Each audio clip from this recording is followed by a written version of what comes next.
Welcome to Two Angry Men, the newest podcast with Los Angeles Magazine's own Mark Garrigus and TMZ's Harvey Levin, where the two get together and talk about the biggest legal stories of the day. Enjoy. Let's talk about Jim Jefferies. You and Karen, your wife, have sent a cease and desist letter to him demanding an apology. Yeah, she got him to basically apologize and say that he was going to rephrase what it was that he said and say it differently, because the way he said it, as you heard it, it was defamatory. Welcome to Two Angry Men. I'm Angry Harvey Levin. Yes, and I'm very, very angry, Mark Garrigus. I'm so excited about this one. I think this is so much fun. I got to tell you, we both have connections to the Village People, different connections, but I love the Village People. I am so into them. God, I mean, Mark, it just brings me back and makes me feel young. Well, we have a very special guest who also doubled as a erstwhile client of mine, and I will remind him of what I told him when I last saw him, which was going on 20 years ago, I think. Yeah, one of the Village People, the key guy we're going to bring in a minute, Victor Willis. But let's kind of set this up. So so Victor and his wife Karen have sent comedian Jim Jefferies a cease and desist letter, basically saying, take it back or we're going to sue you. And it has to do with the resurgence of Y.M.C.A. and what some people think it means. So this is what Jim said on the At the Moment podcast that created this legal brouhaha. The Village People, like what they've done for a buck, right? Let's be honest. What is the Y.M.C.A. song about? It's about Dude's getting f***ed in a hostel? It's f***ing in showers in a hostel, right? When you're a young man who's been kicked out of your home, there's a place you can go. I said, young man, when you're short on your day. And everyone, all these right-wing people are dancing around to basically a song about bumming in the shower. Yeah, there's a lot of conservative people who go, all this gay propaganda's everywhere. And then they go and clap the Village People and Trump dancing with them. Yeah, and then they come out. Now, they're five gay guys of different races. Yeah. And they're like, they shouldn't typically been voting for Trump, right? But that's their payday. They're back in the charts. They're making a lot of money again. They get to do a big concert. So they've sold their soul a little bit, right? Well, you know, maybe even the Village People understood that inflation had gotten out of control. And they got rid of the Indian, didn't they? Have you seen how expensive? Oh, the Indian was still there? He was there.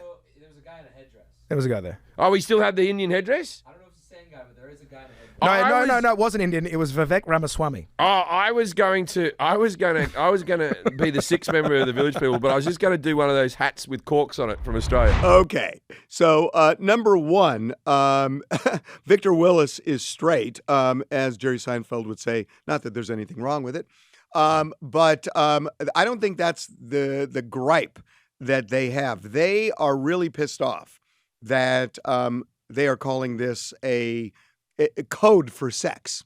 That's what they're saying, essentially, right? I mean, that's what you heard, right? Clearly what I heard, and it's funny when we talked to Victor, I'm going to test his memory because I represented him, I think 20 years ago, and we actually had this discussion back then 20 years ago. He may not remember, and I don't want to reveal attorney-client, but I'll ask Victor if he remembers. About this? About this issue? About this issue. You're kidding me. I didn't know that. Yeah. You're kidding me. I was curious back then. Look, remember, this was... I would be careful with the word curious. not that there's anything wrong. Okay, let's bring him in. This is, we're so happy to have Victor Willis, the lead singer of the Village People, on. Victor, welcome. Hello, Harvey. Hello, Mark. Victor, it's been a long time, 2 decades. Can you believe 20 that? years or more.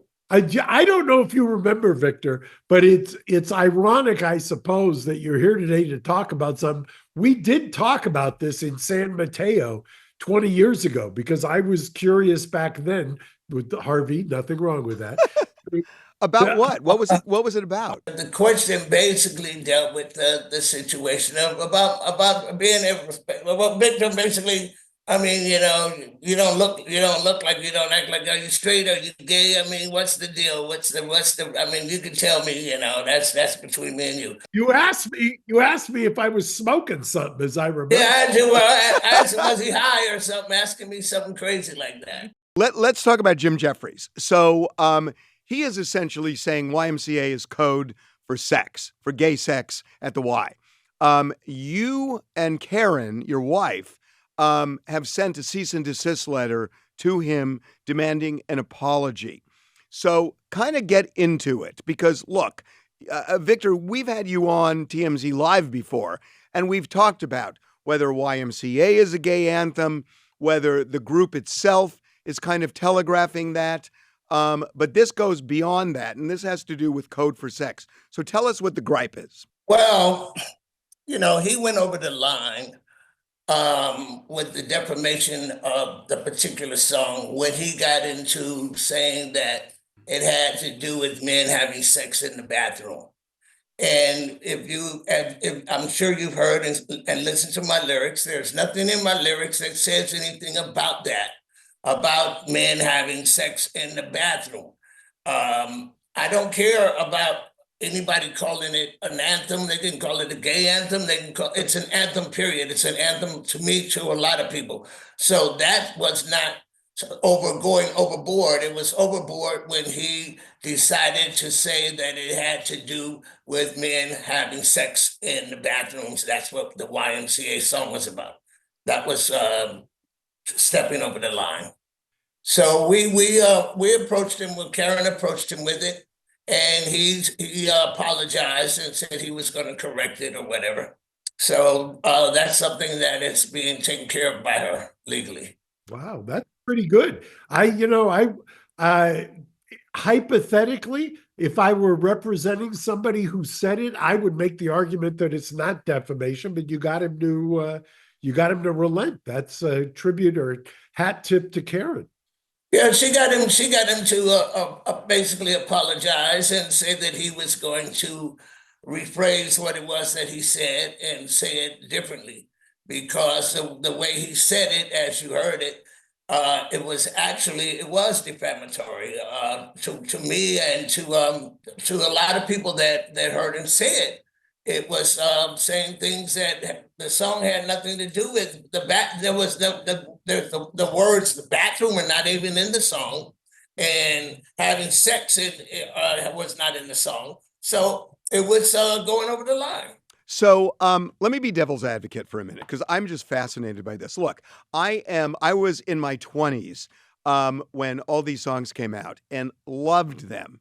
And I will tell you, right, it was 50 years ago. It was a long time ago, but I mean, I still remember it so much because I love the Village People. I mean, you're on my phone. I listen to you all the time, Victor. So I love your music.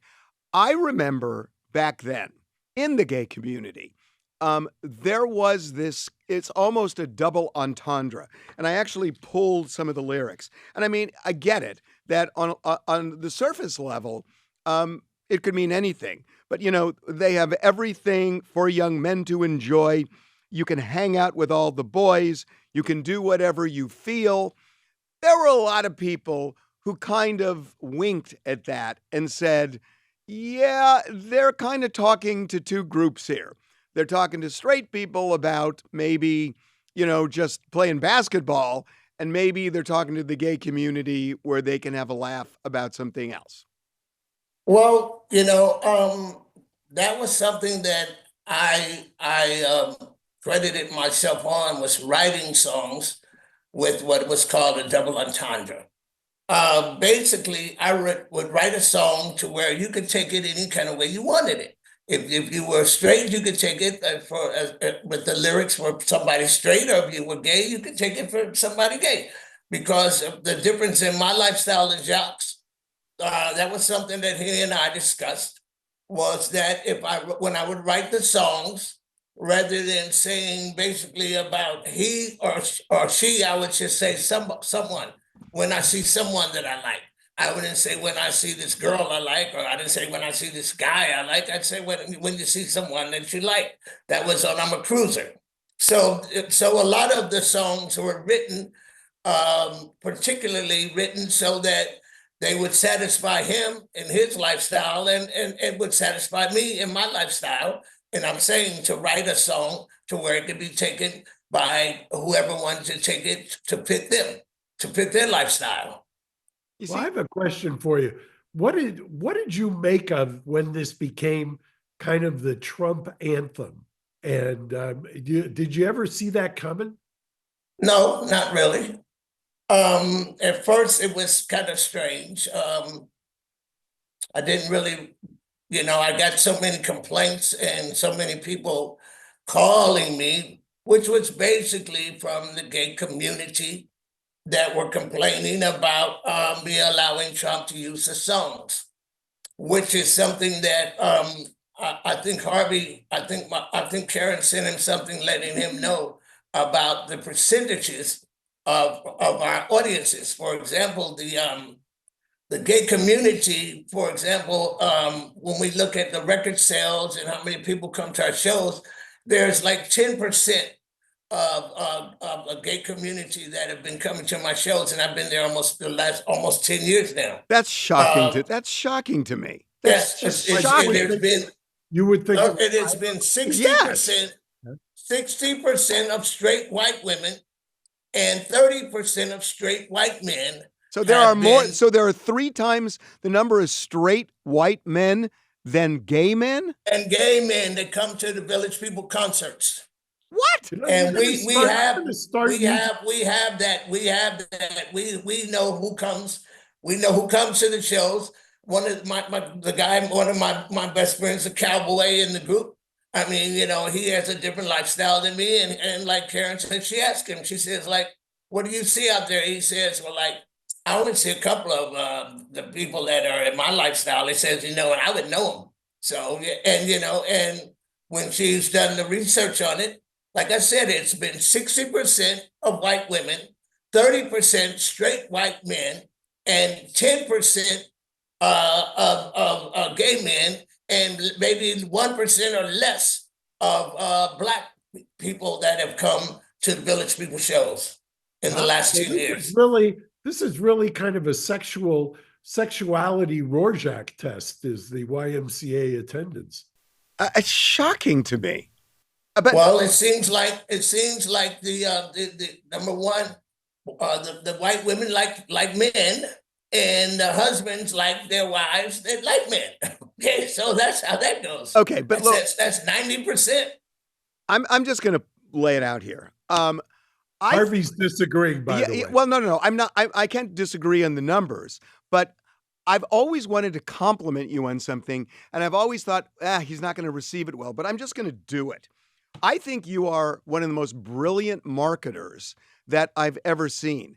And because of that, you obviously knew that when you dress somebody up as a cop and you dress somebody up as a construction worker and on, and you have songs like Macho Man, which, just body, want to feel my body. You can best believe that he's a macho man. Glad he took you down with anyone you can. You got to know, by the way, hey, you got to know that it's going to be received that way, but you kind of have the double entendre going. So to me, it's just like brilliant marketing, but I kind of feel like you're offended by that. Oh, no. Macho Man, for example, the first album that was written was not written by me. And it was written to celebrate basically the gay community, because this is what Jacques' first idea was.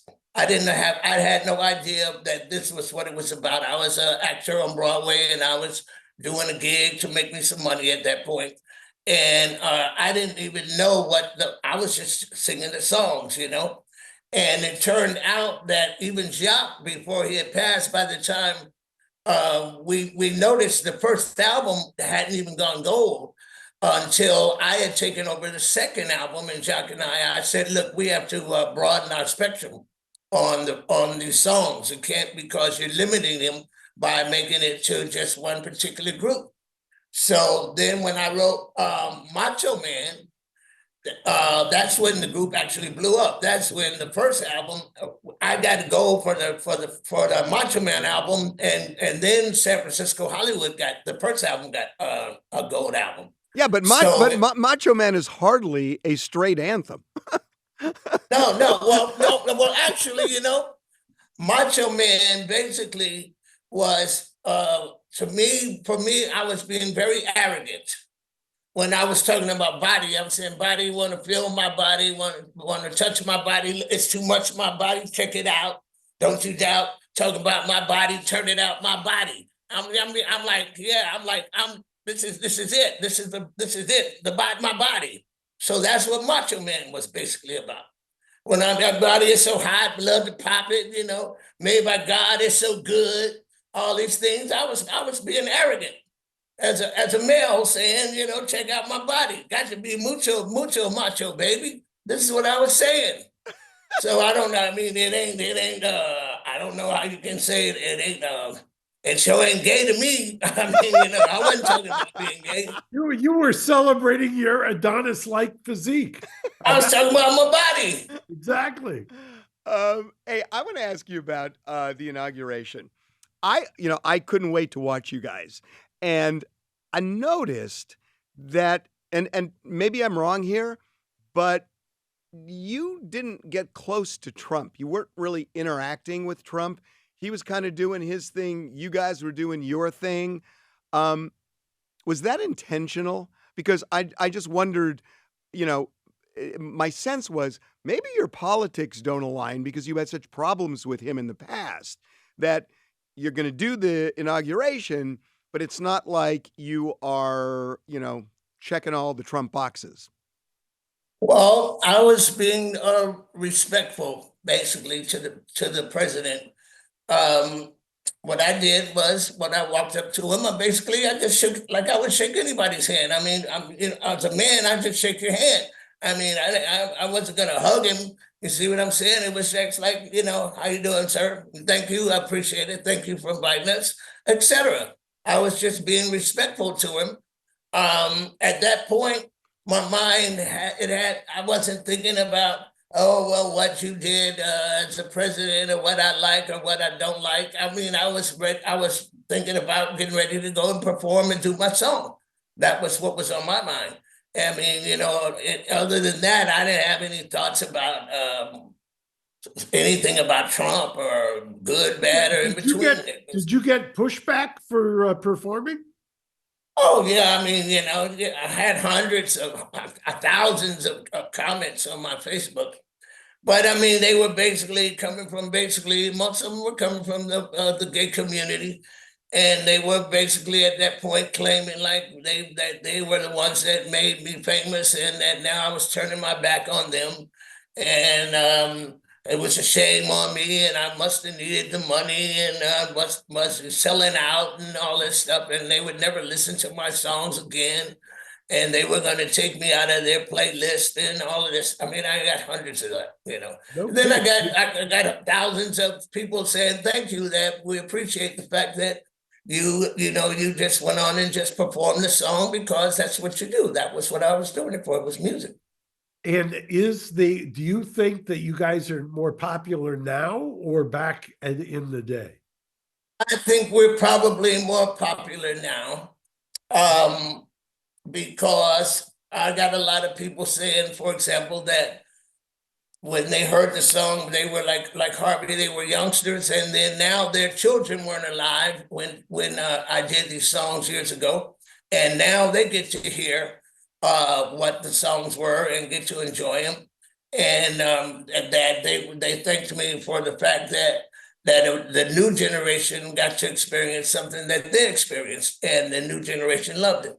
What was the turnaround? Because there was a period when Trump was running when you guys were firing off cease and desist letters saying, don't do my song at your rallies.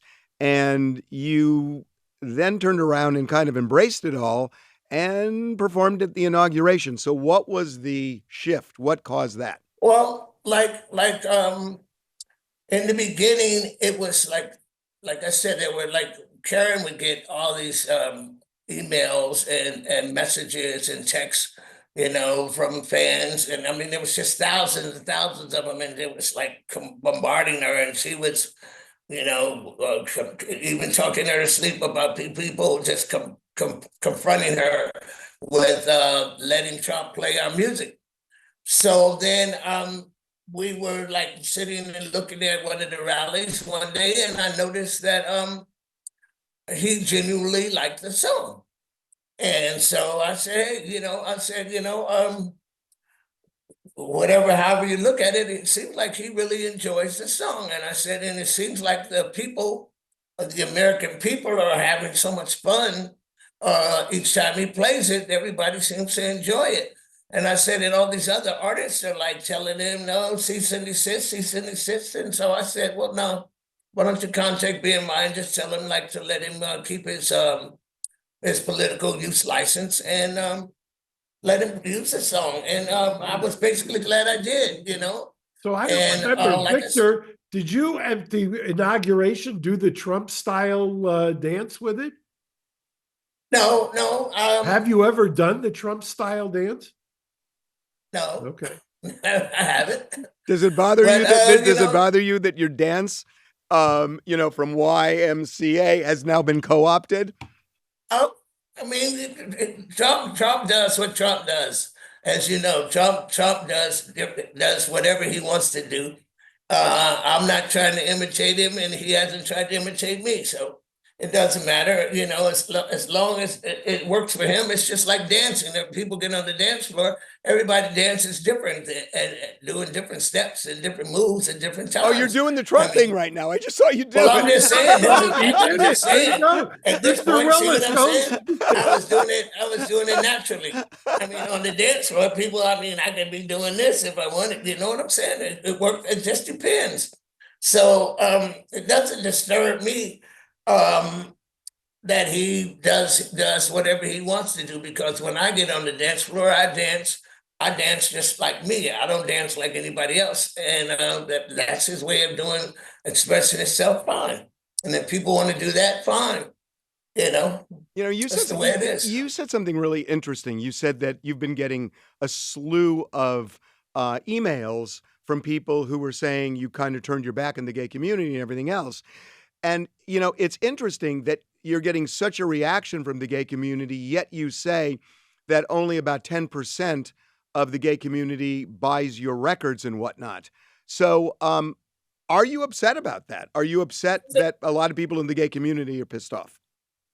Like I said, 90% of other people are buying the records and are coming to the shows. So, it's a lot of people that are always gonna say things. They're not gonna say it to your face.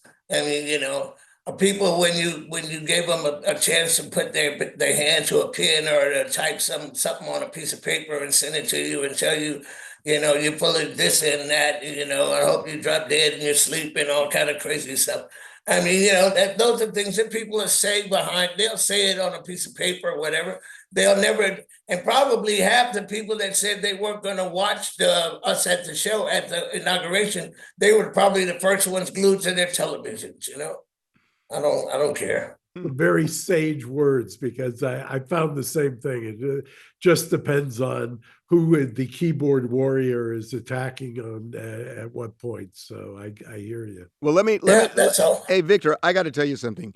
You got to hire Mark Garagos again, because there has been a crime committed. You've been robbed, and Garagos is your man. You guys were not nominated today in the Rock and Roll Hall of Fame, and you should have been. Wow, that is a crime. We were going to the Rock and Roll Hall of Fame, Karen and I, and we were at the airport, and our flight got canceled the last time. But they have our costumes in the Rock and Roll Hall of Fame windows and all that stuff, but they've never nominated us for it. So that's something that she and Mark can talk about if they want to. I was kind of kidding on that, but yeah, I don't know. I love it. It's a great place. You should be in it. You should be in it. And I looked at the criteria yesterday. you check all the boxes on the criteria.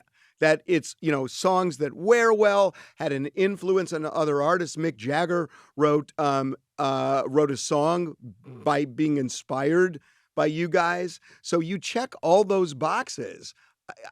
It's going to happen, Victor. If not in my lifetime, next lifetime, who knows? It'll come about eventually. Well, look, we so appreciate you coming on. And just personally, I just got to tell you, you guys have given me so much pleasure listening to your songs over the years. And they age as well as any songs that I have in my phone. And I have a lot of songs. So thank you. Yeah, believe it. Victor, and it's great seeing you. And I couldn't be prouder personally of what you've done. So Thank you, sir. Good to see you again. Good to see you. You look good, Well, I'm going to say the same to you. I've seen you over the years. On different things, taking care of your business. So I'm glad to see that you're still taking care of your business. And hopefully you get into the Rock and Roll Hall of Fame while we're both still vertical, and I'll come watch you. I'll do that. Appreciate it. Yeah, the clock's ticking for me too, Victor. So do it fast, please. Okay, we'll see. Okay, guys. Mark, I will see you next week. And Victor, thank you so much. Thank you. Thanks again to you, Harvey. Thanks, Mark. See y'all both. Take care of yourselves. Bye, guys.